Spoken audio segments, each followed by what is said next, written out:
At one point in a trench, Blythe explains to Spears one of the reasons why he feels worthless. Sir, when I landed on D-Day, I found myself in a ditch all by myself. I fell asleep. I think it was air sickness pills they gave us.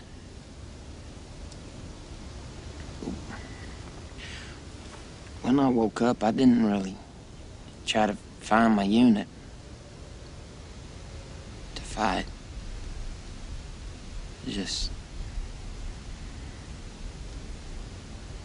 I just kind of stayed put. Then Spears tells Blythe his philosophy on the whole situation. You hid in that ditch because you think there's still hope. But Blythe, the only hope you have is to accept the fact that you're already dead. And the sooner you accept that, the sooner you'll be able to function as a soldier's supposed to function. All war depends upon it. But Blythe doesn't accept it. The next day, during the trench counterattack, he's completely lost it and can't fight. And the Germans really have them pinned down. Winters comes up to Blythe and forces him to get up and fire his rifle. Once Blythe starts to fight back, he forgets about fear and functions like a soldier, as Spears would say. Eventually, armor shows up and they win the battle. I like the part when Blythe kills the Fallschirmjäger. In a previous scene, there's a part when Blythe comes across a dead Fallschirmjäger with Winters and Nixon. Nixon points out the flower on his uniform. That's Edelweiss. That only grows in the Alps above the tree line, which means he climbed up there to get it. It's supposed to be the mark of a true soldier. After Blythe kills the German, he sees that he also has an Edelweiss flower on his uniform. Blythe takes it and pins it onto himself. He liked the idea that that was a sign of a true soldier, and now that he has fought his way through the counterattack, he is one. But the episode does not have a positive note. While out on a patrol, Blythe gets severely wounded and then is sent to a hospital for the remainder of the war. It's really sad, but at the same time realistic. You lose more than you gain in war. And that's what this episode is about, and I love it. Episode 4, Replacements, takes place a little ways after the Normandy victory. The focus is on Sergeant Randleman and his 3, replacements. It's about the company taking part in Operation Market Garden. Yeah, you know where this one's going. It shows that after Normandy, the replacements are the green recruits, and the combat veterans are all battle-hardened now. Even some new NCOs are nervous. Look, Sergeant, you'll be the man behind me. When the green light comes on, you could just tap me, all right? The green light will be next to you, sir. Just do it. That's an order. Planning on taking out the Germans, hoping to reach Germany by Christmas, they thought that this would be much worse than Normandy. However, when they land, there isn't a German in sight. They're greeted with happy, smiling Dutch civilians who believe that victory is here at last. It's all very happy, but it's shown in a very uneasy way. You have a feeling that something is wrong here. It isn't right. Well, the next day, the company, along with the British, set out to take Noonan, thinking that they'll sweep right through it. But the Germans are actually ready and well equipped. The battle is not good. This was the Germans' battle from the beginning. It's like when two football teams play against each other. One team will play with more heart than the other one and will crush them. That's just how it was with this battle. The Germans were playing to win. The Americans were playing not to lose. Sergeant Randleman gets separated from his replacements and hides out in a ditch, having to stay out of sight from the Germans. I like how, even though his replacements are still very fresh, they set out to find him. Randleman is able to make it out of Noonan, and he links up with his men. The episode ends with the company having to retreat, so this one was kind of different than the other episodes. The men didn't pull through at the end, they lost, and Operation Market Garden was a disaster. But that's something that we need to understand. We didn't win every battle in the war. That's pretty much all I have to say about Episode 4. It was good. Episode 5, Crossroads, goes back to our main character Dick Winters. He is now captain and commanding Easy Company. The episode is mainly about Winters writing a combat report which details an unexpected SS counterattack at an intersection. So it's an episode of flashbacks and kind of shows that the war is taking its toll on Winters. Now being captain and having more responsibilities, he's not used to sitting behind a desk doing paperwork when the rest of the company is out celebrating.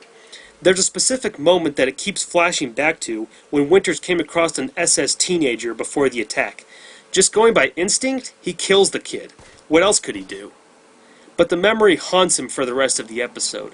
There's a great scene when he's on R&R in Paris on a subway train, and he can't stop thinking about those events.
I love the transitions in this episode.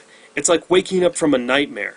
Even though the memories will always be there, Winters learns to live with it. There's nothing he can do about it. The episode ends with the company partaking in Operation Pegasus, where they enter the freezing cold forests of Bastogne in Belgium, known as the Battle of the Bulge. This is where the series takes a downward spiral into misery. Episode 6 is called Bastogne, and all the concentration is on Doc Rowe, one of the medics in Easy Company. This might be my favorite episode, but it's hard to decide. You can imagine an episode that's about a medic is not going to have some pretty sights. Before this episode, Doc Rowe was not defined at all. He was only in one episode, which was episode 3, and only in one scene. But this episode is all about him. Winters is in maybe 2 scenes in the whole episode. Doc Rowe tries his best to aid the men as he runs from trench to trench finding new wounds and injuries to heal. But Rowe is extremely light on supplies. In fact, everyone is. They lack winter clothing, they're light on troops, and they barely have any ammunition. Half of the episode is about Rowe trying to get medical supplies, but nobody has anything. There isn't any battle scenes in this episode. It's all about fighting the environment. It's kind of like episode 4 of the Pacific, except here, it's a below-zero environment. Even though the episode is about Rowe, he doesn't have much of a personality and isn't very social. But he's a great medic. Eventually, Rowe finds a French nurse at the field hospital, and they share an unusual bond. They understand that being a medic or a nurse can't just be taught to someone. You have to have it in your blood. But your touch calms people. That's a gift from God. No, it's not a gift. God would never give such a painful thing. Out of all the episodes, this one is the most brutal and depressing. Nothing in it makes you feel good. Every time I watch this specific episode, I can't believe that men actually went through that stuff. And it doesn't have a happy ending either. During a German bombardment, Rowe runs back to the field hospital to find the nurse, but he realizes that she's dead. This whole episode could have been its own separate movie, and if it was, I bet it would have won Best Picture of the Year. It's the most unusual, but probably the best. Episode 7, The Breaking Point, is told as an epic narrative by Sergeant Carwood Lipton. The main objective in the episode is to take out this town called Foy, but the conflict is about the decisions made by Lieutenant Dyke, who is a horrible commander. He's unreliable, he's insecure, he's just not a leader. We'll get back to him soon. The episode begins with Private Hubler taking out an SS officer on horseback. This is a big deal to him because he finally gets a Luger. The Luger, being a very rare and valuable German pistol, was like finding $1,000 to them. But Hubler's luck isn't too good. The Luger goes off in his pocket and blows out his artery. He dies because of this. Not something you'd expect once you get the ultimate prize. But the whole thing with Lieutenant Dyke is really interesting. He's always going off on hour-long walks and nobody can find him. Where's Dyke? You want to see him, sir? No, I just would have expected to get this kind of news from him. He doesn't make any decisions. He just kind of hopes that everyone will be on the same page as him and pull through it by themselves. Lipton knows Dyke is unreliable, so it's up to him to try and command Easy Company. Most of the episode is Lipton moving from one spot to the next, making sure that his men are in good condition and well equipped, while Dyke is out jerking off or something. It's a huge problem for Winters. If he could replace Dyke, it would be Buck Compton all the way. Great combat leader, great soldier. But he can't. He's stuck with this idiot Dyke. And it doesn't make matters any better when he tries to connect with Lipton. Where you from, Lipton? Where'd you grow up? Huntington, West Virginia. Huntington? Yes, sir. I don't know it. There's a crazy scene when a huge artillery bombardment from Foy comes out on the men. I like the part where Lipton is describing what he saw. For some reason, at that moment in that half-finished foxhole, all I could think about was the 4th of July when I was a kid. I loved to make my own firecrackers, cherry bombs, ladyfingers. I loved to blow up dirt clouds and pop bottles and the like. Looked forward to it all year long. What I saw that day was the most awesome and terrifying display of firepower I'd ever seen in my life. Unfortunately, a lot of good men are lost because of these bombardments. Joe Toy gets his leg blown off. It's kind of hard to see a man like Toy squirming around on the ground covered in blood. How are you gonna get up? I need my helmet. Then Garnier tries to help him into a foxhole, and then he gets his leg blown off. Buck Compton gets up and sees his friends torn to pieces, which is too much for him to handle. Medic! He has a mental breakdown. It's crazy. 3 of the toughest characters in the whole movie gone within a few seconds. There's also another bombardment where Muck and Pinkale get hit by a mortar round. Shortly after that, Lipton and Luz are taking cover in a trench, and a dud lands only a few feet away from them. Holy crap. Muck's best friend, Malarkey, is in the process of a mental breakdown, so Lipton gives him the Luger that Hubler found, because Malarkey promised his little brother that he'd bring him back one. Finally, the attack on Foy has to happen, but everyone is dreading it because Lieutenant Dyke is going to be the leader of Easy Company. Even Winters knows that this will probably end in a disaster. Clear? Clear. I'm relying on you. Get it done. And guess what? It is. Once the company pushes forward facing German defenses, Dyke gets lost and confused, not knowing what to do. He's so nervous and insecure that he sort of just spazzes out. I like it because everyone had to be nice to him before, even though they didn't like him. But now that it's a life and death situation, they're all yelling at him because he's such a terrible commander. We cannot stay here! You understand me? To go around and attack the village by itself? We will provide suppression fire! We're gonna be kind of alone out there, Lieutenant! But just when Winters is about ready to charge out there by himself, he calls in Lieutenant Spears to go out and relieve Dyke of his command. Yep, this is the same guy that killed those German prisoners in episode 2. This part shows that he's one bad dude.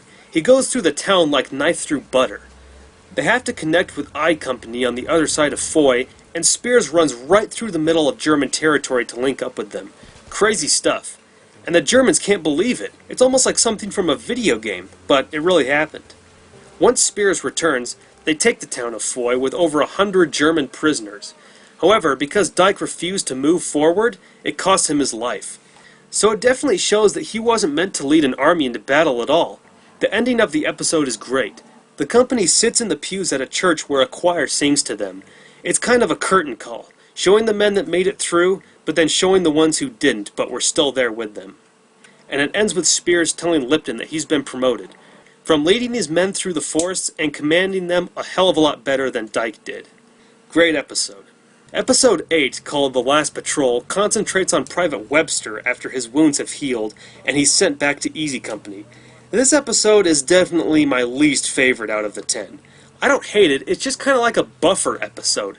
Nothing too special. Private Webster returns to Easy Company while they're stationed in Hagenau, trying to find a way to cross the river and take German prisoners. There's a green replacement lieutenant, played by Colin Hanks, who's there to assist the crossover. Long story short, Webster is treated like a replacement because he missed all of Bastogne. The replacement lieutenant isn't ready for combat at all, and Malarkey is now lieutenant who is commanding Easy Company. During the crossing over, they take 2 German prisoners and Webster wins back the respect of his friends. At the very end, the replacement lieutenant is transferred out and Winters is promoted to major. Germany is within reach. I'm sorry, but I just don't really like this episode. I know it had to be a transition from the Battle of the Bulge to crossing over into Germany, but it just didn't tell me anything that I cared about.